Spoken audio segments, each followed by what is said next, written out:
Now, the Constitutional Court today summoned 4 ministers, as mentioned before, as part of a hearing over the alleged irregularities over the 2024 presidential elections. And for the latest on the matter, we're live with our news team, Satya Pramesi, Akila Nabila, and Dipta Adiwiguna on the ground. Hi, Messi. So what is the latest situation from there?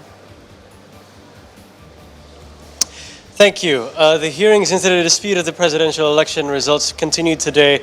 Obviously, as mentioned in the previous news item, with the court aiming to shed light on the circumstances surrounding the Bansos distribution and its potential influence on the election outcome.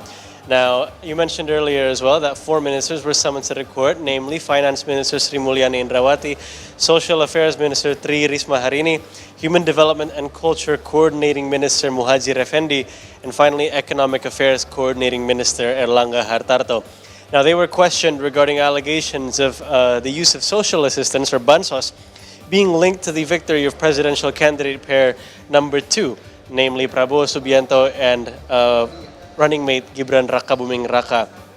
Now, I'll run you through a summary of what each of them said, beginning with Economic Affairs Coordinating Minister Erlangga Hartarto, who highlighted the distribution of Bansos due to the El Nino disaster affecting food production and prices.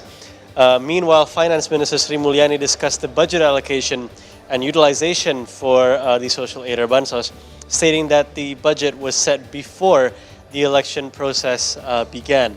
Meanwhile, Social Affairs Minister Tri Risma Harini mentioned the budget reduction for Kemensos from 2023 and 2024 and other factors as well, including the type of Bansos that was delivered to people across Indonesia.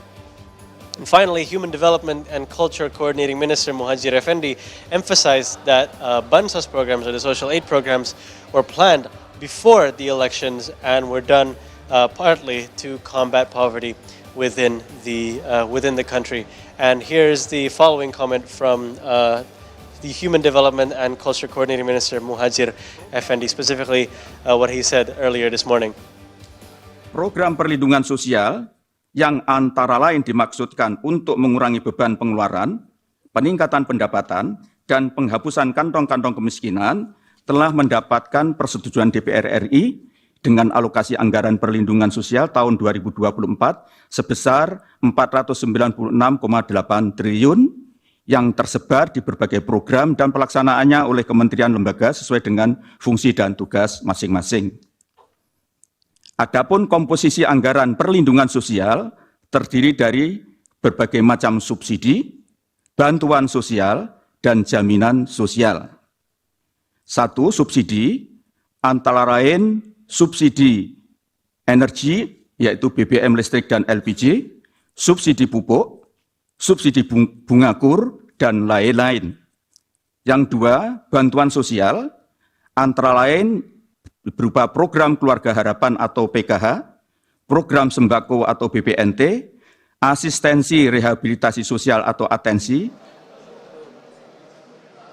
And that was the Human Development and Culture Coordinating Minister Muhadjir Effendi, who made a statement regarding the approval of Parliament for Bansos programs, as well as several different forms of social aid that was approved by the coordinating ministry.